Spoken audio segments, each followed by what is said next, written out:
Quand une crise frappe, il y a sûrement des avantages à exercer ou à adopter une bonne gouvernance, ne serait-ce que pour favoriser les relations entre le personnel et les différents conseils.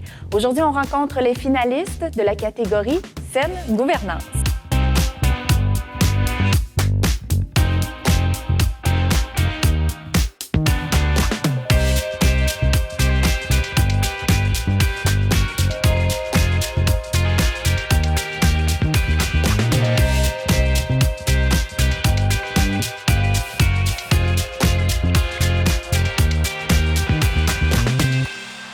Bonjour, messieurs. Bonjour. Bonjour. 2020, est-ce que ça a frappé votre imaginaire? Est-ce que ça a marqué votre histoire? C'est plus que marqué. Ça a changé nos vies. On parle au niveau de la gouvernance de gestion de crise. On a probablement connu la pire crise des 100 dernières années. Et on a eu le choix de vivre ou de se réinventer et de survivre à cette crise-là. Est-ce que dès les premières heures, vous avez senti la motivation de vous réinventer? Au départ. La première étape, c'est de se sauver.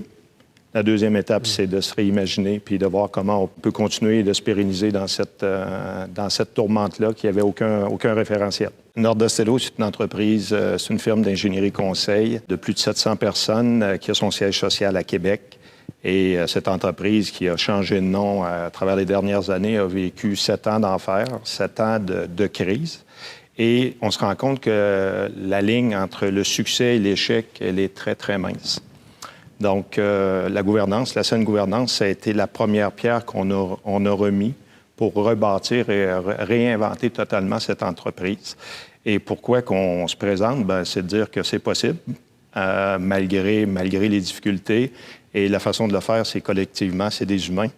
C'est d'amener les gens à croire à un unique objectif, d'où vient notre nom, Nordostello, qui veut dire Étoile du Nord en espéranto. Ça a été la façon, le message.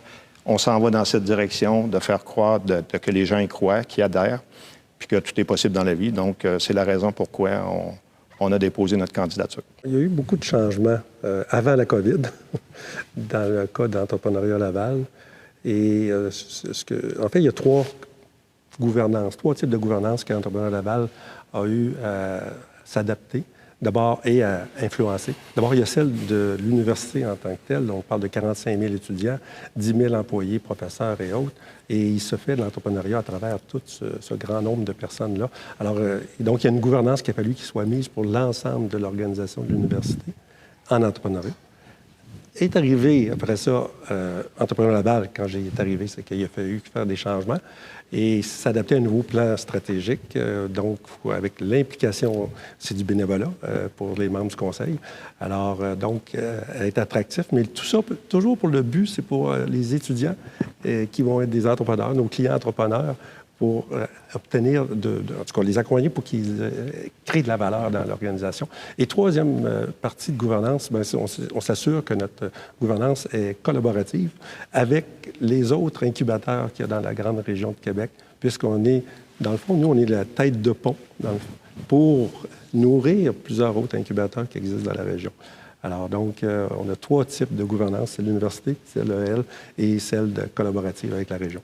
La tâche n'est pas mince? La tâche est relativement facile parce que à Québec, on est habitué de travailler en collaboration ou en compétition. On peut être sur un dossier être en compétition, mais sur l'autre, on dit on travaille ensemble. Et ça, j'ai toujours senti ça à Québec, cette notion de collaboration-là.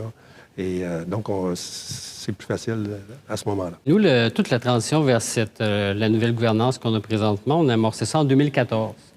Et dans les derniers mois, justement, c'est un des membres de mon comité de gouvernance qui a vu passer la procédure de mise en candidature pour les FIDID. Puis là, on est allé voir les critères, puis on s'est dit, bien, ça pourrait être une belle façon de mettre en valeur tout ce qu'on a mis en place dans les dernières années par rapport à tous les changements de gouvernance, toutes nos procédures à l'interne.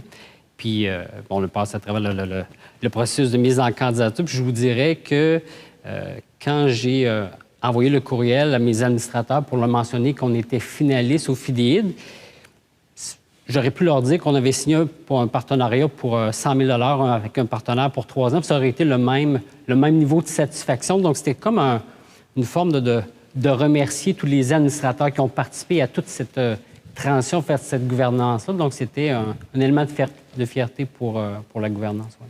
Est-ce que vous pensez que 2020, la pandémie, les circonstances vont influencer le futur d'une saine gouvernance? Est-ce qu'on va redéfinir la saine gouvernance? Je dirais plus une adaptation. On a tous hâte de revenir en mode, de faire des séances de conseil d'administration en mode réel, échangé, etc. Mais d'un autre côté, on a eu, heureusement et malheureusement, la pandémie nous a comme permis de développer des nouveaux outils technologiques pour permettre justement à certains membres de la gouvernance de pouvoir s'intégrer ou, je ne dis pas participer, mais de pouvoir, participer beaucoup plus à la gouvernance par différents moyens technologiques, que ce soit en auto, à leur chalet, en vacances, etc. Donc, ça nous a permis de nous adapter. Puis, oui, il y a des choses qui vont rester. Quels sont les avantages de faire preuve de saine gouvernance dans notre milieu? Tellement plus facile à gérer. Écoutez, à partir du moment où tu as une saine gouvernance, tu as des façons de faire établies avec un reporting. Donc, tu n'es pas seul. Tu n'es pas seul à bord. Et d'établir la relation de confiance. On parle beaucoup, la gouvernance, mais le mot-clé, c'est la confiance. La confiance entre la direction et les employés, la confiance entre le conseil d'administration et la direction. Et ce qui fait en sorte qu'une fois que tu réussis à avoir cet équilibre-là, bien, écoute, c'est beaucoup plus facile de gérer une entreprise en temps normal, mais aussi en temps de crise. Adhérer à la saine gouvernance, c'est automatiquement vouloir aller vers de la performance et vers de l'efficacité puis de l'efficience. Alors, si on cherche ça, on va vers là. Si on ne va pas vers la saine gouvernance, alors là, il y a des éléments dans l'efficience, l'efficacité puis la performance qu'on ne retrouvera pas.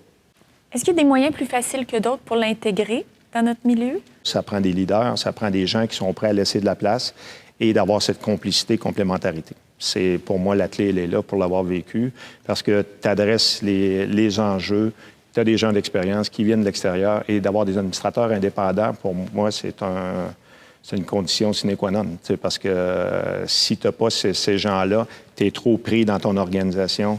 Les administrateurs externes viennent t'apporter une vue complètement différente qui te permet d'avoir une vue 360 ultimement. C'est ce que tu recherches à avoir. On doit rechercher des gens qui ont un bon savoir-faire, mais c'est le savoir-être qui est vraiment, vraiment important pour créer cette chimie qui va donner cette valeur ajoutée-là.